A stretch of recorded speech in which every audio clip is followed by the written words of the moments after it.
Here's something most people realize too late. Your salary is designed to keep you functional, not free. You can make six figures and still live paycheck to paycheck. That's not a personal failure, it's structural. The system rewards ownership, not effort. Look at the Forbes list. You won't find hardest worker or most hours logged. You'll find founders, investors, landlords, people who own things that generate value while they sleep.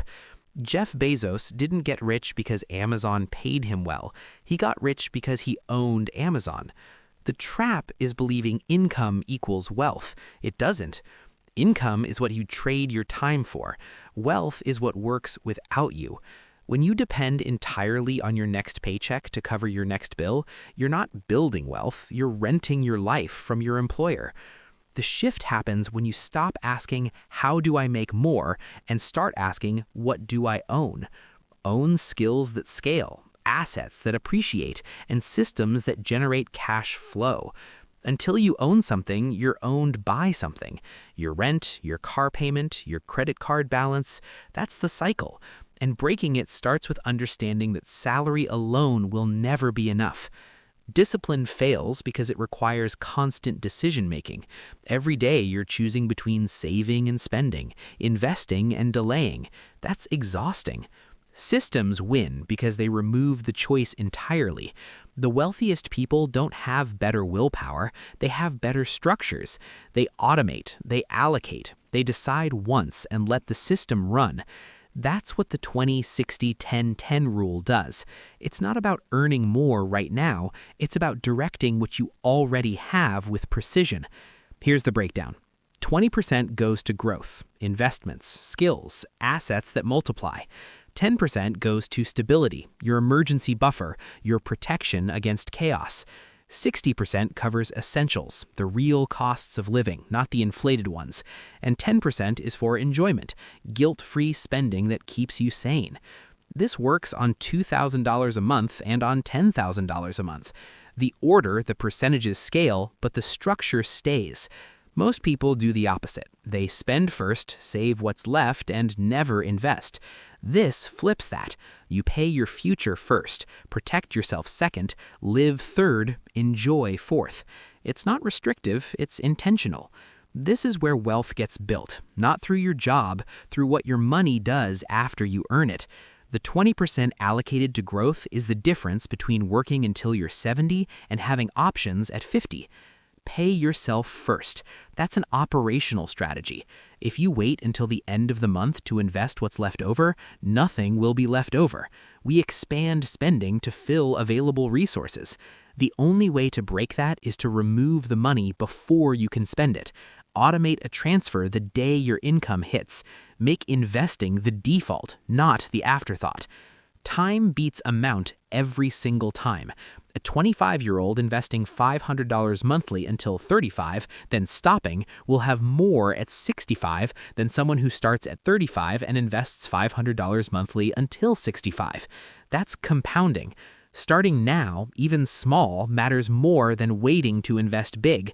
Now, where that 20% actually goes. This isn't about picking the perfect stock or timing the market. It's about building a diversified foundation across what I call the risk ladder. Starting safe, adding exposure as you grow. Start with high-yield savings accounts and government bonds. Boring, but they protect capital while earning more than traditional savings.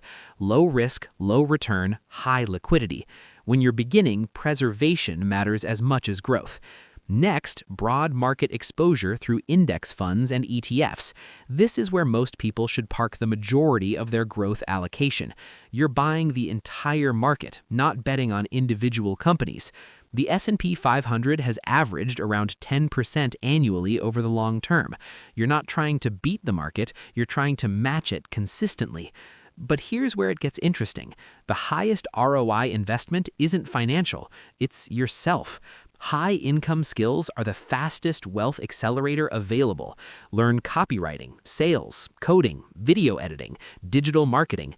A $2,000 course that increases your earning potential by $20,000 annually is a 10 times return in year one. No stock does that reliably. Then there's real estate exposure through real estate investment trusts. You own property portfolios with the price of a single share. You get dividends from rent and potential appreciation without being a landlord. It's passive, liquid, and diversified. Stocks come next, but not day trading or chasing meme stocks.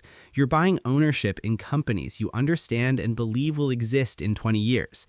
Think boring: utilities, consumer staples, healthcare. Diversify across sectors. Hold through downturns. Wealth is built by time in the market, not timing it.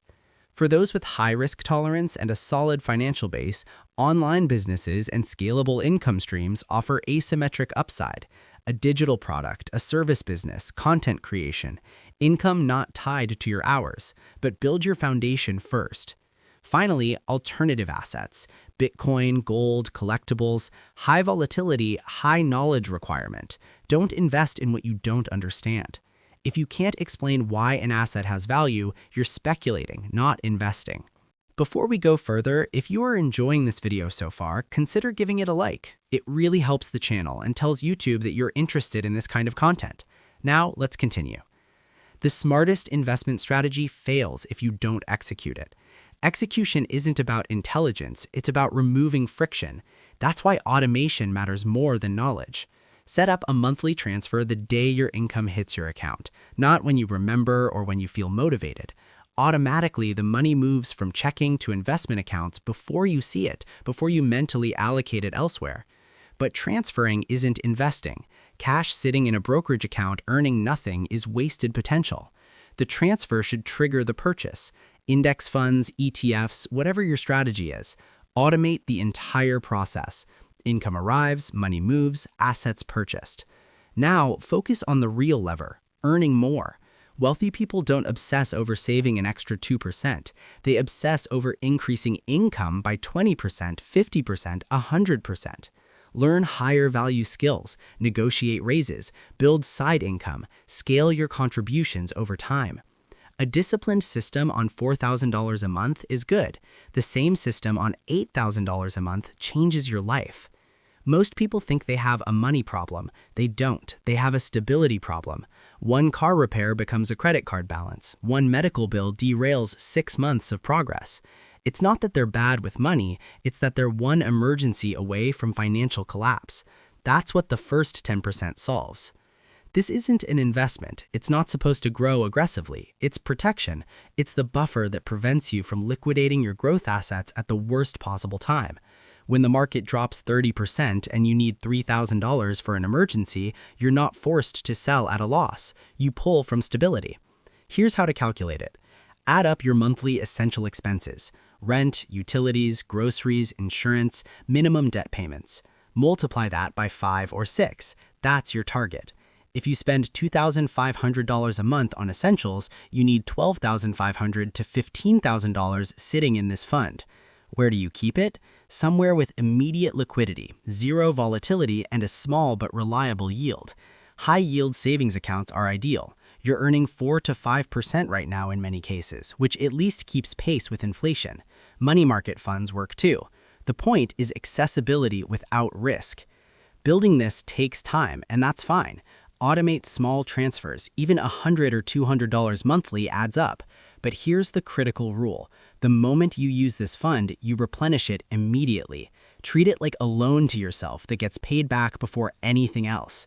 Some people use micro-saving tools that round up purchases to the nearest dollar and deposit the difference. It's passive, painless, and surprisingly effective over time. This fund won't make you rich, but it will keep you from going broke when life happens, and life always happens. This is where most people lose the game without realizing they're playing it. They get a raise and immediately upgrade their apartment. They finance a nicer car because they deserve it. Income goes up, lifestyle goes up, and somehow they're still stressed about money. That's lifestyle inflation, the silent wealth killer. Looking rich and being wealthy are opposites. One is about appearance, the other is about options. The person driving the leased BMW with $400 in their savings account isn't winning. They're performing, and performance is expensive. The 60% rule forces clarity. What are true essentials? Housing, food, transportation, utilities, insurance. That's it. Everything else is a luxury disguised as a necessity. You don't need the premium cable package. You don't need the brand name groceries. You definitely don't need a car payment that eats 20% of your income. Living below your means isn't deprivation, it's strategy. When you cap essentials at around 60%, you're forced to make smarter decisions. You start asking, do I need a bigger place, or do I want to impress people I don't like? That shift from spending mindset to earning mindset changes everything. The two biggest wealth killers are housing and transportation. People stretch for the maximum mortgage they qualify for, then complain they can't save. They finance cars they can't afford because monthly payments feel manageable until they're trapped in them for 6 years. Let's be specific. If you make $5,000 a month, your essentials cap is $3,000. If your rent is $1,800 and your car payment is $500, you've already used 77% of your essential budget before food, utilities, and insurance. You're not building wealth, you're servicing lifestyle debt. Here's how you cut without sacrificing quality of life. Downsize strategically. A smaller apartment in the same area costs less and forces you to own less. Use transportation alternatives. Buy a reliable used car instead of financing new. A $12,000 used Toyota will last a decade. A $40,000 financed SUV will cost you $50,000 plus with interest and keep you broke.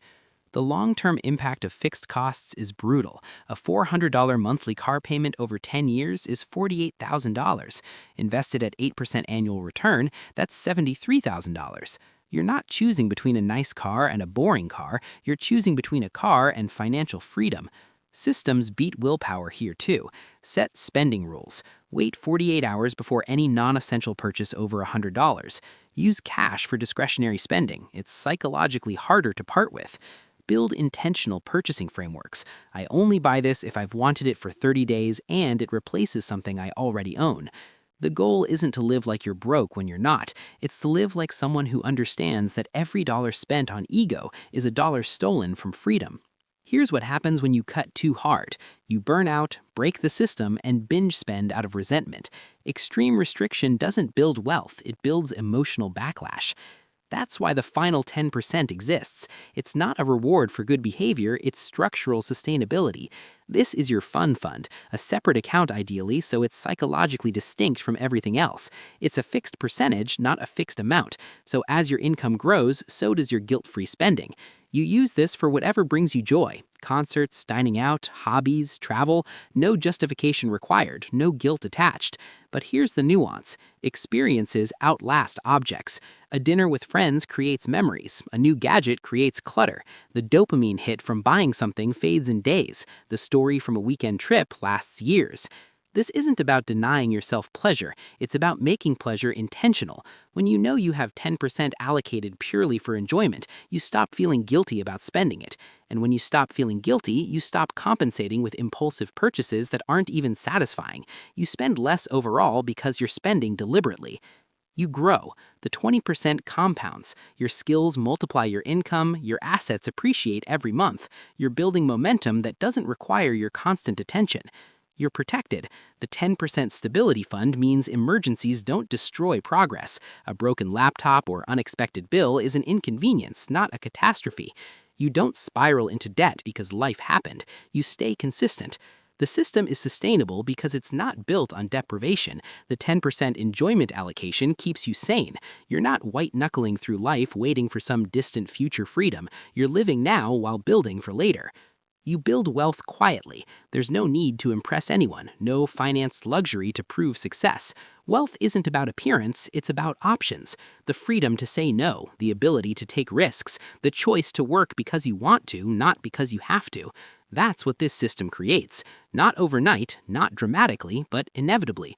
Follow it daily and staying broke becomes impossible. If this video helped you somehow, take a second to hit the like button. It really supports the channel. And if you're ready to make decisions that actually compound, subscribe for more videos like this. Thank you for watching.